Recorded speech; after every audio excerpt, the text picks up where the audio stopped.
అబ్బా, ఏంటో బండి సౌండ్ వస్తుంది. ఎవరొస్తున్నారో ఏంటో ఇటువైపు. అయినా మా పక్కింటోళ్ళు చాలా గొప్పోళ్ళు. ఎప్పుడు చూసినా ఏదో ఒకటి ఆర్డర్ పెడతారు.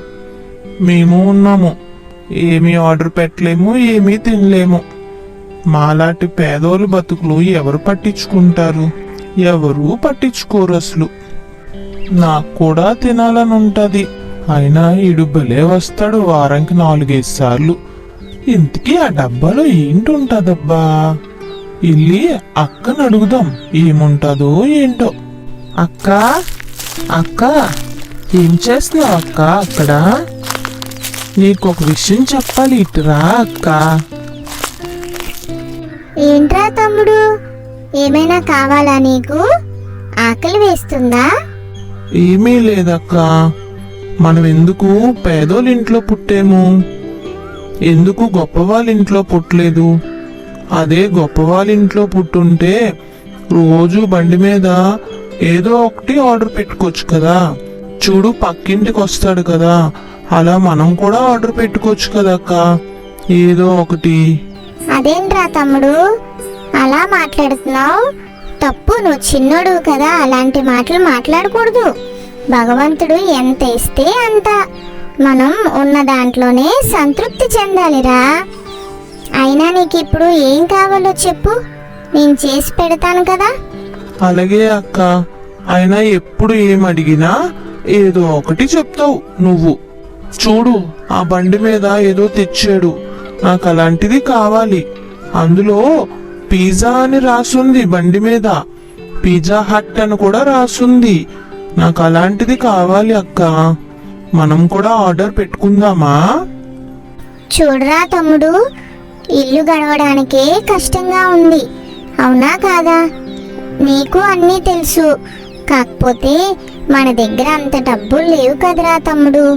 అయినా సరే, నువ్వు అడిగావు కాబట్టి నేను దాచిన డబ్బుల్లో నుంచి కొంత తీసి నీకేదన్నా తయారు చేస్తాను, సరేనా? అయినా తమ్ముడు, గొప్పోళ్ళు పేదోళ్ళని మాట్లాడకరా, బాధగా ఉంది.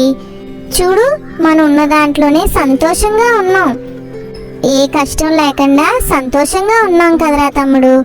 నీకెందుకు ఇప్పుడు అంత బాధ కలిగింది?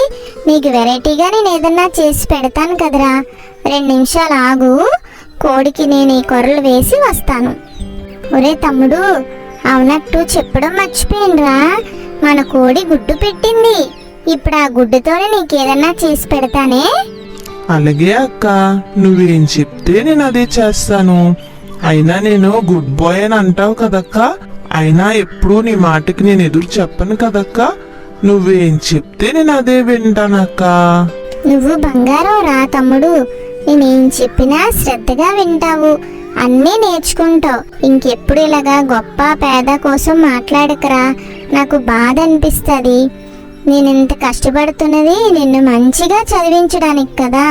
నువ్వు మంచిగా చదువుకొని నా మాట విని మంచి ప్రయోజకుడివైతే నాకంతే చాలరా తమ్ముడు. అప్పుడు నువ్వే అందరిలో గొప్పవాడిగా ఉంటావు, సరేనా? ఏంటి, ఈ డబ్బాల్లోనే కదా నేను 5 రూపాయలు బిల్లు వేసాను, కనిపించట్లేదేంటబ్బా? ఏంటో ఈ పనుల్లో పడిపోయి డబ్బులు ఎక్కడ పెట్టానో కూడా మర్చిపోతున్నాను. ఇంకో డబ్బాలో కూడా వెతుకుతాను. మరి ఈ డబ్బాలో పెట్టినట్టున్నాను, ఇందులోని చూద్దాం ఒకసారి. గుర్తొచ్చింది, ఇందులో పెట్టానా?